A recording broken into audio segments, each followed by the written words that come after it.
রীতা দেবী এবং অমিত বাবুর দুই ছেলে অমল এবং রিতেশ, তাদের বিয়ে দুই বান্ধবী রনিতা এবং রোহিণীর সঙ্গে হয়, যারা ছোটবেলাকার বন্ধু ছিল। একই বাড়িতে বিয়ে হয়ে আসার পর দুই বান্ধবীর মধ্যে খুব মিল থাকে। যদিও বড় যা অর্থাৎ রনিতার স্বামীর ইনকাম ছোটদের থেকে অনেক বেশি ছিল, তাও তারা সারাক্ষণ একসঙ্গে থাকা, খাওয়া, সময় কাটানো, গল্প করা, এই সব কিছু নিয়েই মেতে থাকতো। এদিকে রীতা দেবীর এসব পছন্দ ছিল না। তিনি দুই বইয়ের মধ্যে বিভেদ করার চেষ্টা করতেন। রনিতা যখন প্রেগনেন্ট ছিল তখন তিনি তাকে বলেন, বড় বৌমা, এই সময়টা কিন্তু তোমার জন্য খুব গুরুত্বপূর্ণ।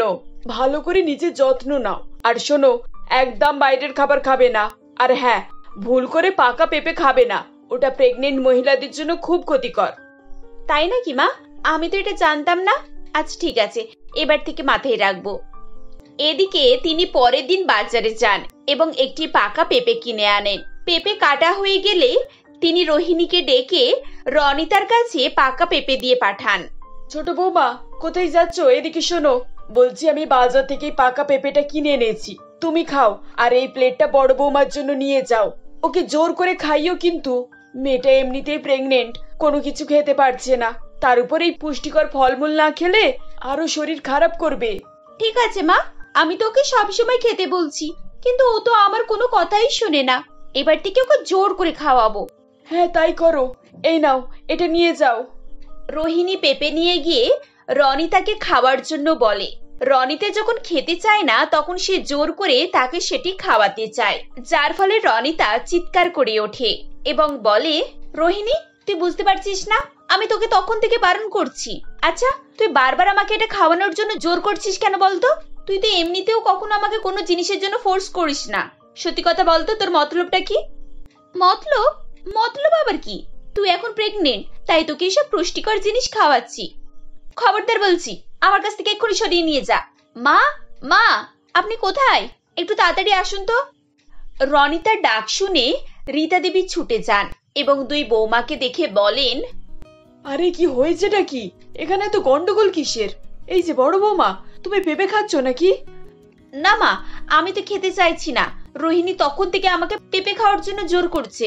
আমি ওকে এতবার বারণ করছি, তাও ও শুনছে না। ছোট বৌমা, তোমার সাহস কি করে হলো বড় বৌমাকে পেঁপে খাওয়ানোর? তুমি জানো না প্রেগনেন্ট মহিলাদেরকে পেঁপে খেতে নেই?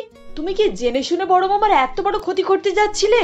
তোমার মনে হিংসা আছে তা আমি জানি, কিন্তু এত পরিমাণে তা তো আমি জানতাম না। মা, এ আপনি কি বলছেন? আপনি নিজেই তো আমাকে রনিতাকে এগুলোকে খাওয়াতে বলেছিলেন, আর আপনি এখন এসব কথা বলছেন? ছি ছি ছি ছি ছি, তুমি নিজের দোষ ঢাকা দেওয়ার জন্য শেষে আমাকে এর মধ্যে টানছো। আমি তোমাকে কি বলেছিলাম বড় বৌমা? তুমি যাকে প্রাণের থেকে বেশি ভালোবাসো সেই একদিন তোমার ক্ষতি করবে। আর দেখো, নিজের দোষ ঢাকার জন্য আমাকে হাতিয়ার করছে। সত্যি রোহিণী, আমি তোকে এতদিনেও চিনলাম না। তুই মনে মনে আমাকে এতটা হিংসা করিস কেন রে? আমি তোর কি ক্ষতি করেছি? রনিতা, আমার কথা বিশ্বাস কর, আমি তোর উপরে একটুকু হিংসা করি না। আমি সত্যি বলছি। এইসব তুমি কোন লজ্জা এখানে দাঁড়িয়ে দাঁড়িয়ে নিচে সাফাই কাঁদছো শুনি? লজ্জা করে না? যাও এখান থেকে সরে যাও। আমার বড় ছেলের ইনকাম বেশি, তাই তোমাদের উপরে ওর হিংসা রয়েছে। আর বড় বৌমা, তোমার যদি নিজের আর নিজের সন্তানের প্রাণের মায়া থাকে তাহলে এই মেয়েটার থেকে তুমি দূরে থেকো। রীতা দেবীর কথা শুনে রোহিণী কাঁদতে কাঁদতে সেখান থেকে চলে আসে। এভাবেই রীতা দেবী দুই বান্ধবীর সম্পর্কের মধ্যে ফাটল সৃষ্টি করেন। কয়েকদিনের মধ্যেই দুজনের ঘর ভাগ হয়ে যায়। রোহিণী তার শ্বশুর মশাই স্বামী নিয়ে নিজের ঘরে থাকা শুরু করে। ওদিকে রীতা দেবী তার বড় বৌমা এবং বড় ছেলের সঙ্গে আরাম করে দোতলায় থাকা শুরু করেন। এভাবেই সময় যায়। রনিতার মেয়ে টুকাই হয় এবং তার কয়েক মাস পরে রোহিণীরও একটি মেয়ে হয় যার নাম টুম্পা। ধীরে ধীরে তারা বড় হয় এবং স্কুল যাওয়া শুরু করে। একদিন স্কুল থেকে ফিরে টুকাই তার ব্যাগটিকে মেঝেতে ছুঁড়ে ফেলে দেয় এবং মাকে বলে, মা, ও মা, আমাকে একটা ভিডিও গেম কিনে দাও না। তুমি তো কালকে বলেছিলে বাবাকে বলে কিনে দেবে, তাহলে কিনে দিচ্ছ না কেন? টুকাই শোনা, এই তো আগের সপ্তাহে তোমার বাবা তোমার জন্য একটা ভিডিও গেম কিনে এনে দিল। প্রত্যেক সপ্তাহে কি এভাবে খেলনা কিনতে হয়?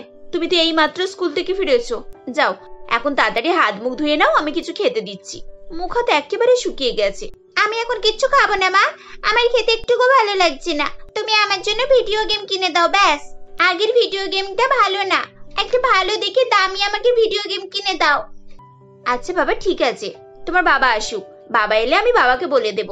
এখন একটু কিছু খেয়ে নাও মা, ড্রেস চেঞ্জ করো। আমি এখন একটু বাইরে খেলতে যাব, আমার ভালো লাগছে না, আমি পরে খেয়ে নেব।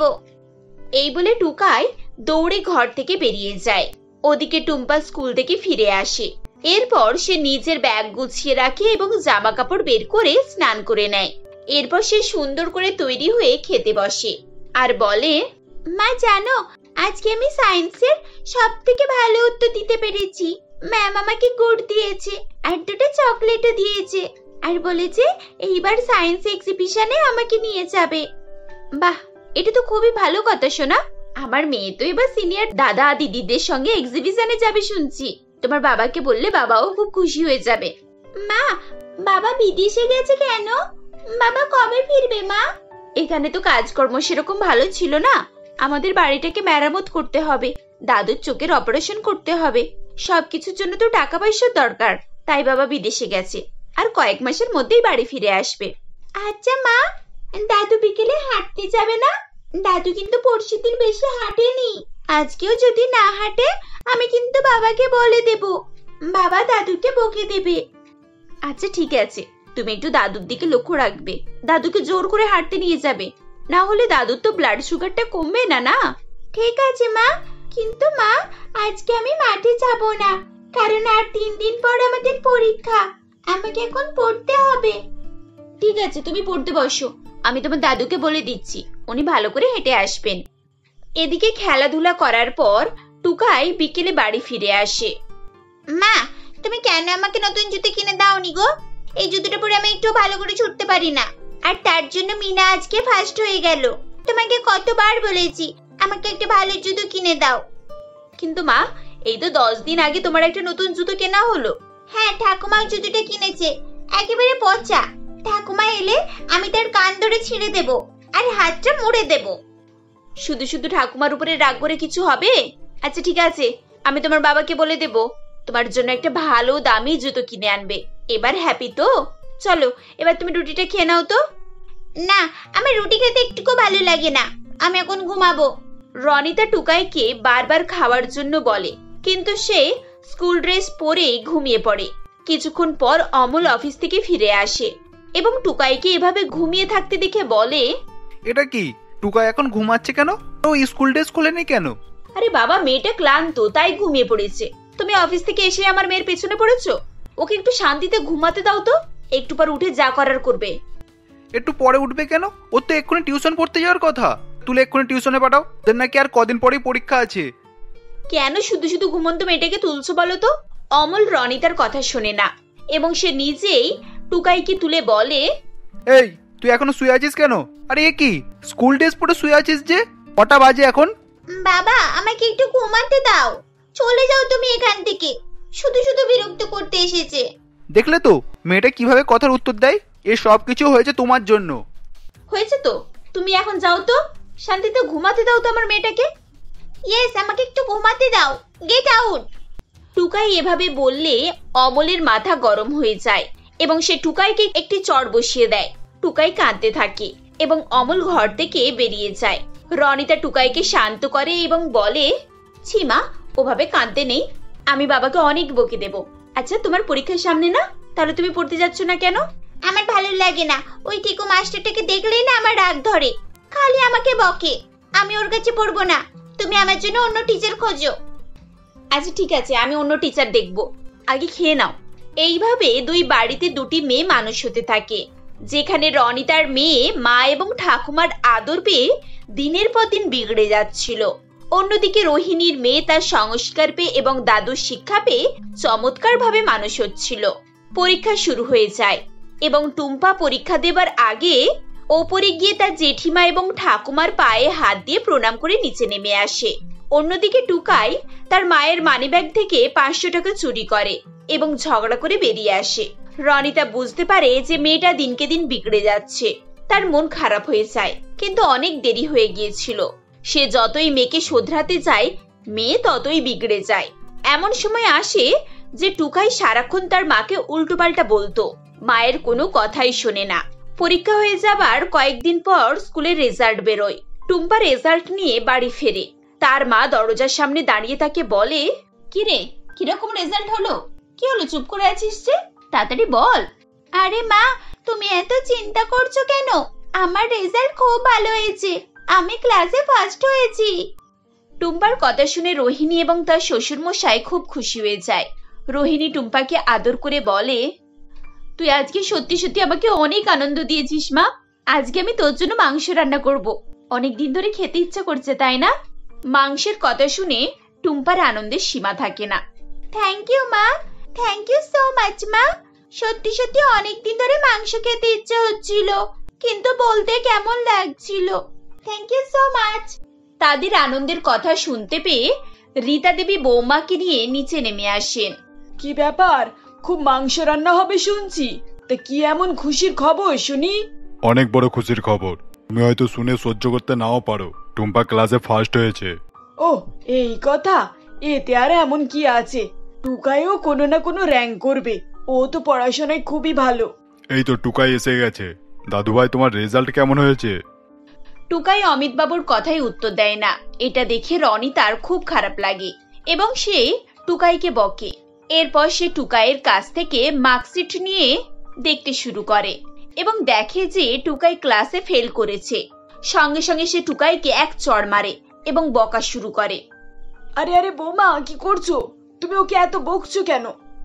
এই যে মা, দেখুন আমার মেয়ে ফেল করেছে, ওর বাবা ওকে কি এনে দেয়নি বলুন তো? যা চাইছে তাই পাচ্ছে, তার উপরে এরকম রেজাল্ট। আরে টুম্পাকে দেখে শেখ, এত কষ্ট করে পড়াশোনা করছে তাও ফার্স্ট হচ্ছে। আর তুই তুই দিনকে দিন অমানুষ তৈরি হচ্ছিস, একটা বাঁদর তৈরি হচ্ছিস। আমি বাঁদর নয়, তুমি বাঁদর। তুমি বাঁদর, বাবা বাঁদর, আর ঠাম্মাও বাঁদর। অমানুষ সব। টুকাইয়ের এসব কথা শুনে রনি তার মাথা একেবারে আগুনের মতো গরম হয়ে যায়। সে রান্নাঘরে গিয়ে একটা মোটা লাঠি নিয়ে সে টুকাইকে মারতে থাকে। রোহিণী সেখানে গিয়ে টুকাইকে ছাড়িয়ে নেয় এবং রনি তাকে বলে, কি করছিসটা কি? মেয়েটাকে মেরে ফেলবি নাকি? দেখ, ও যে আজকে এসব করছে, এই সব কিছুর জন্য কিন্তু তুই দায়ী। এখনই তুই ওকে যে কথাগুলো বললি সেগুলোই ও রিপিট করছে। তার মানে ও বাচ্চা, এগুলো তোদেরকে দেখেই ও শেখা। তুই ঠিকই বলেছিস, মেয়েটা দিনকে দিন একেবারে বিগড়ে যাচ্ছে। ওকে আর আমি মানুষ করতে পারলাম না, আদর দিয়ে দিয়ে একেবারে বাঁদর করে ফেলেছি। তার জন্য কি এভাবে মেয়েকে পেটালে হবে? ওকে ভালো করে বুঝিয়ে ঠান্ডা করে তারপর ঠিক রাস্তায় নিয়ে আসতে হবে। এর জন্য তোকে একটু পরিশ্রম করতে হবে। এসব শুনে রনিতার চোখে জল চলে আসে এবং এইভাবেই দুই বান্ধবীর মধ্যে মিল হয়ে যায়। রীতা দেবীও নিজের ভুল বুঝতে পারেন এবং তিনি তাদের কাছে স্বীকার করেন যে তিনি দুই বান্ধবীর মধ্যে ঝামেলা বাঁধিয়েছিলেন। কিছুদিন পর সবাই রীতা দেবীকে ক্ষমা করে দেয়। দুই বান্ধবীও মিলেমিশে তাদের মেয়েদেরকে মানুষ করতে থাকে এবং তাদের সংসারে আবার সুখ স্বাচ্ছন্দ্য ফিরে আসে। 1 মাস হয়ে গেল, বাড়ি থেকে কোনোই টাকা পাঠালো না। আমার তো সামনের মাসেই ফাইনাল সেমিস্টার শুরু, এ মাসের মধ্যেই আমাকে বাকি টাকাটা জমা দিয়ে দিতে হবে। এখন কি হবে কি জানি। রীতা একাকী বসে বসে এসবই ভাবছিল আর বারবার তার বাড়ির নাম্বারে কল করেই যাচ্ছিল, কিন্তু সে ফোন কলের কোনোই উত্তর পাচ্ছিল না। ঠিক তখনই তার বান্ধবী মিলি সেখানে আসে ও সে বলে, এই রীতা, তুই এখানে একা বসে বসে কি করছিস? চল না, আজ আমরা কিটি পার্টিতে যাব। আর হ্যাঁ, মেনুতে বীরসাপুরে স্পেশাল ম্যাগি শেকও আছে। কি এবারে যাবি না বল? না রে, আজ আমার পার্টি করার কোনো মুড নেই, তোরা যা, পরের বারে না হয় আমি যাব। উফ, তুই কি মেয়ে বলতো? আমার তো ম্যাগির কথা ভেবেই জিভে জল এসে গেল। আর তোর কিছু হচ্ছে না? আর সেই তো আমাদের পরের মাসে ফাইনাল এক্সাম শেষ হয়ে যাবে, তারপর ব্যাস যে যার সব ব্যস্ত জীবন শুরু করবি। জানি না আবার কবে দেখা হবে। সকলে মিলে এভাবেই সেদিন রীতাকে বোঝাচ্ছিল, কিন্তু রীতা তাদের কোনো কথাতেই কর্ণপাত করছিল না। সে মন খারাপ করেই বসেছিল। তখন মিলি বলে, আচ্ছা ঠিক আছে, তোকে যেতে হবে না। এমনিতেও তোকে বোঝাতে গিয়ে আমাদের অনেক সময় নষ্ট হয়ে গেল। এই, তোরা সব চল আমার সাথে, আজ মিস ইন্ডিয়ার একটু মন খারাপ আছে। এই বলে রীতার বান্ধবীরা সেখান থেকে চলে যায়। ঠিক সেই মুহূর্তে রীতার হাতে থাকা ফোনটি বেজে ওঠে। হ্যালো মা, বাড়িতে কোনো সমস্যা হয়েছে নাকি? কখন থেকে ফোন করছি, কলের উত্তর পাচ্ছিলাম না। তুমি কি ফোনের কাছে ছিলে না নাকি? হ্যাঁ রে মা, ফোনের কাছেই ছিলাম, কিন্তু কিভাবে ফোন তুলবো বল? তোর বাবার হাতে ফোন ছিল, আর আজ উনি ফোনটা বিক্রি করে দিতে যাচ্ছিলেন।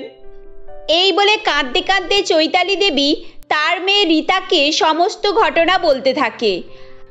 আসলে রীতার বাড়ি নারায়ণগঞ্জ গ্রামে ছিল, আর সে করিমগঞ্জ শহরে হোস্টেলে পড়াশোনা করতে এসেছিল। রীতা নারায়ণগঞ্জে তার বাবা রতনবাবু ও মা চৈতালি দেবীর সাথে বাস করত। রতনবাবুর নারায়ণগঞ্জেই একটা নামকরা বিরিয়ানির দোকান ছিল, আর সেই দোকান থেকে যে টাকা উপার্জন হতো তা দিয়েই রীতার পড়াশোনা বাবদ তাদের সংসার খরচ ভালোভাবেই চলে যেত। কিন্তু সাম্প্রতি রতনবাবু লটারির নেশায় আসক্ত হয়ে পড়েছিল, আর সেই কারণেই তার দোকান প্রায় বন্ধ হয়ে গিয়েছিল। কয়েকদিন আগের ঘটনা, এমনই একদিন রতনবাবু নিজের বাড়ি আসে ও সে বলে, এই যে চৈতালি, কোথায় গেলে? দেখো, আজ আমি দোকানে গিয়ে পুরো 100টার লটারির টিকিট কিনে নিয়ে এসেছি। এর মধ্যে যে কোনো একটা তো লাগবেই, আর দেখবে আমরা খুব শীঘ্রই বড়লোক হয়ে যাব। কি 100 টাকার লটারির টিকিট কেটেছো? তার তো অনেক দাম। এই তোমার কি হয়েছে বলো তো? তোমার লটারি কাটার নেশা কি কম হবে না? গত 2 মাস ধরে আমি দেখছি আমাদের দোকান বন্ধ হয়ে পড়ে আছে, আর তুমি এত টাকাই বা কোথা থেকে পেলে? আরে টাকার চিন্তা করছো কেন? কিছুদিন পরই তো আমাদের হাতে ভুরি ভুরি টাকা চলে আসবে। আর তাই আজ আমি বাড়িতে যে টিভিটা ছিল ওটাও বিক্রি করে দিয়ে এসেছি। শুধু শুধু আমাদের বাড়িতে জায়গা জুড়ে পড়েছিল। আমায় একবার কোটি টাকার লটারি জিততে দাও, দেখবে এরকম 1000টা টিভির লাইন লাগিয়ে দেবো। হে ঈশ্বর, এদিকে সংসার চলছে না, তার উপর মেয়েটা শহরে পড়াশোনা করছে, না জানি কিভাবে দিন কাটাচ্ছে কি জানি, তার উপরে তুমি টিভি বিক্রি করে লটারি কেটেছো। কয়েকদিন আগে ফোন বিক্রি করে দিয়েছিলে, 1 মাস হয়ে গেল কোনো টাকাও পাঠাতে পারছি না। নিজের কথা না হয় না ভাবলে, কিন্তু আমাদের মেয়েটার কথা তো ভাবতে পারতে। ওহ চুপ করো তো, আমি বারবার করে বলেছিলাম মেয়েকে পড়তে পাঠিয়ে কোনোই লাভ নেই, শুধু শুধু টাকা নষ্ট হবে। কিন্তু তোমার তো মাথায় ভূত চেপেছিল, মেয়েকে ইঞ্জিনিয়ারিং করাবে। রীতা পড়াশোনায় খুব ভালো ছিল এবং তার ছোট থেকেই স্বপ্ন ছিল ইঞ্জিনিয়ার হওয়ার। তাই চৈতালি দেবী নিজের বাপের বাড়ি থেকে পাওয়া গয়না বন্ধক রেখে রীতাকে ইঞ্জিনিয়ারিং পড়তে শহরের কলেজে পাঠিয়েছিল এবং ভেবেছিল বিরিয়ানির দোকান থেকে যা উপার্জন হবে তা থেকে কিছু কিছু টাকা শোধ দেবে। প্রথম পরিকল্পনা মাফিক সমস্ত কিছুই চলছিল, আর তাই আজ চৈতালি দেবী কেঁদে কেঁদে তার মেয়েকে সমস্ত ঘটনা বলছিল। এখন আমি কি করব বল? তোর বাবার লটারি কাটার জন্য আমাদের সমস্ত পরিকল্পনাই বৃথা হয়ে গিয়েছে। মা, তুমি চিন্তা করো না, আমি যেভাবে হোক টাকা ম্যানেজ করে নেব। আর পরের মাসে এক্সাম শেষ হলেই আমি বাড়ি ফিরছি। বাড়ি ফিরে না হয় আমি বিরিয়ানির দোকান চালাবো। এই বলে রীতা তখন ফোন রেখে দেয়। রীতার কথা শুনে চৈতালি দেবীও স্বস্তির নিঃশ্বাস ফেলে। এরপর রীতা মনে মনে ভাবে, আমি ভেবেছিলাম এক্সাম শেষ হলে নিজের জন্য একটা চাকরির ব্যবস্থা করে মায়ের স্বপ্ন পূরণ করব। কিন্তু না, এখন দেখছি চাকরির ব্যবস্থা করার আগে নিজের বাড়ি ফেরার ব্যবস্থা করতে হবে। এভাবে আরও কয়েকদিন কেটে যায়। অবশেষে রীতা তার ফাইনাল ইয়ারের এক্সাম শেষ করে বাড়ি ফিরে আসে। রীতা বাড়ি আসলে তার মা তাকে বলে, দেখ না মা, তোর বাবা আজও লটারি কিনতে গিয়েছে, আর এভাবেই আমাদেরকে শেষ করে দিচ্ছে। এখন আমরা কি করব বল? তোমাকে চিন্তা করতে হবে না মা, আমি শহর থেকে ভালো বিরিয়ানি তৈরি করা শিখে এসেছি। দেখবে আমি দোকান চালিয়ে আমাদের সব সমস্যার সমাধান করে দেব। এই বলে রীতা পরের দিন থেকেই তাদের বন্ধ থাকা বিরিয়ানির দোকান চালু করে। রীতা খুবই ভালো বিরিয়ানি বানাতে পারত, আর সে তার ভালো বিরিয়ানি বানিয়েই দোকানে বিক্রি করছিল। কিন্তু তবুও তার দোকানে কোনো খরিদ্দার আসছিল না। এমনই একদিন হালদার বাবু তার দোকানে আসে ও সে বলে, কিরে, শুনলাম তুই শহর থেকে পড়াশোনা করে এসেছিস। তা পড়াশোনা করেছিস, চাকরি টাকরি কর, আমার সঙ্গে পাল্লা দিয়ে বিরিয়ানির দোকান বানাতে এলি কেন? তুই জানিস না আমার সঙ্গে পাল্লা দিয়ে তোর বাবাও পারেনি, আর তুই কিভাবে পারবি? এই বলে হালদার বাবু রীতাকে আগের ঘটনা বলতে থাকে। কয়েক মাস আগের ঘটনা, যখন হালদার বাবু রতনবাবুর পাশের দোকানেই বিরিয়ানি বিক্রি করত। রতনবাবুর বিরিয়ানি ভালো হওয়ায় হালদার বাবুর তুলনায় তার দোকানে বেশি পরিমাণে বিরিয়ানি বিক্রি হতো। তাই একদিন হালদার বাবু রতনবাবুকে বলে, আরে রতন যে এভাবে আর কতদিন বিরিয়ানি বিক্রি করবে? আমার কথা শোনো, ওই রামুর দোকানে কোটি টাকার লটারি খেলা হচ্ছে, টিকিটের দাম মাত্র 100 টাকা। আমি তো বেশ কয়েকটা কেটে নিয়েছি, একবার জিততে পারলেই নয়, এত কষ্ট করে আর বিরিয়ানি বিক্রি করতে হবে না। কি সত্যি তাই নাকি? 100 টাকার টিকিটে 1 লক্ষ টাকা যেতে যাবে?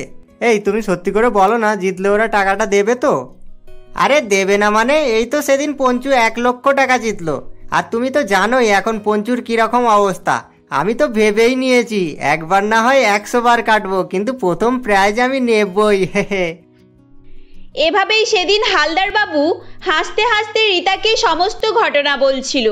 সব কিছু শুনে রীতার খুব রাগ হচ্ছিল, কিন্তু সে তাকে কিছুই বলতে পারছিল না। এরপর শেষে রীতা তাকে বলে, দেখুন, আপনি আমার বাবার সঙ্গে যা করেছেন আশা করি সেটা আমার সঙ্গে করতে পারবেন না, কারণ না আমার লটারির নেশা আছে আর না আপনার মতো বাজে লোকের কোনো কথা শোনার সময়। ওকে? হ্যাঁ সে তো জানি, আর বিরিয়ানি কিভাবে বিক্রি করতে হয় সেটাও আমার ভালোভাবে জানা আছে। এবারে তুই শুধু দেখতে থাক আমি কিভাবে দোকানদারি করি। এই বলে হালদার বাবু সেখান থেকে চলে যায় ও সে পরের দিন থেকে তার দোকানের রূপ পাল্টে ফেলে, যেখানে সে খরিদ্দারের জন্য লোভনীয় অফার ও তাদের মনোরঞ্জনের জন্য নাচ গানেরও ব্যবস্থা করে। পরের দিন, এই বিরিয়ানি খান, বিরিয়ানি মাত্র 60 টাকা প্লেট, কম দামে বিরিয়ানি খান আর খুশি মনে বাড়ি যান। কি, এ তো দেখছি কলকাতার মতো হট হোয়াইট পাব হয়ে গিয়েছে। বিরিয়ানি খেতে যেমনই হোক না কেন নাচ গান দেখেই মন ভরে যাবে। এই যে হালদার বাবু দাঁড়ান, আমি আসছি। এই যে দাদা, আপনি একবার আমার দোকানের বিরিয়ানি খেয়ে দেখুন, ওর দোকানের থেকে অনেক ভালো কোয়ালিটি আর দাম তো একই। আরে বিরিয়ানি তো রোজই খাই, কিন্তু নতুন কিছুই পাই না। আজ কিছু নতুন পাবো, তাই এই সুযোগ হাতছাড়া করলে মোটেও হবে না। এই বলে খরিদ্দারগুলি রীতার দোকান ছেড়ে হালদার বাবুর দোকানে চলে যেতে থাকে। হালদার বাবু চালাকি করেই এভাবে বিরিয়ানি বিক্রি করতে শুরু করেছিল এবং সে খরিদ্দারকে নাচ গানের লোভ দেখানোর জন্য দোকানের সামনে একটা বড় পোস্টারও লাগিয়ে রেখেছিল, যার ফলে মনোরঞ্জনের লোভে পড়ে হালদার বাবুর দোকান থেকে বিরিয়ানি কিনতে শুরু করে। এর ফলে ধীরে ধীরে রীতার হোটেলের অবস্থা আরও খারাপ হয়ে যায়। তখন, না এভাবে চললে তো হবে না, এখন আমাকেই কিছু একটা করতে হবে। এখানে দেখছি লোক ভালো কিছু চাইছে, ওদের নতুন কিছু দরকার, তাই শুধু ওদের বিরিয়ানি দিলে হবে না, নতুন স্টাইলে কিছু দিতে হবে। এভাবেই সেদিন রীতা এক নতুন পরিকল্পনা করে ও সে ম্যাগি বিরিয়ানি করার সিদ্ধান্ত নেয়।